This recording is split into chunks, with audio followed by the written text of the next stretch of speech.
Hello everybody, welcome to our second edition of the Strike Zone for Unified Sports Bowling. Let's get right after it. Number one, as of today, November 9th, there's no change regarding COVID. We're still pre-pandemic mode.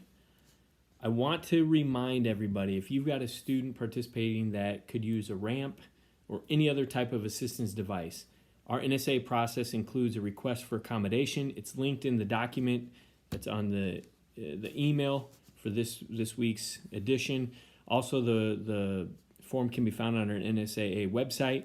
We need to go through that process in order for you to get that accommodation for the ramp or for assistance devices. So just a reminder for all coaches and ADs. Next, those of you hosting a match or a tournament, make sure you are pre-communicating to schools and the bowling center proprietor. Make sure you're communicating to that bowling center proprietor on how many lanes you need, what days, times, etc. Make sure you're telling the schools we can allow X amount of teams, or make sure you at least know how many teams are coming to the event.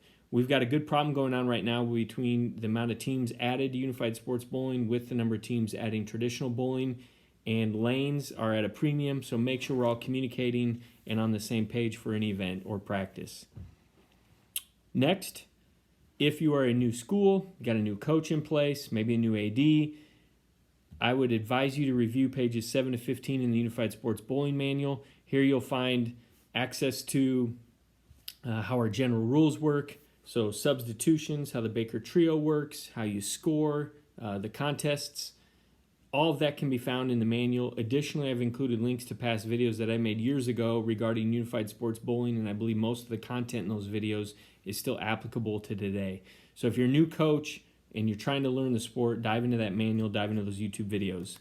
And finally, last but not least, all of our district hosts are assigned. All of the dates and times are confirmed. Check out the link in this week's edition to find where your school is going. You'll be hearing from your host AD probably in the next week or two. With that, have a great week.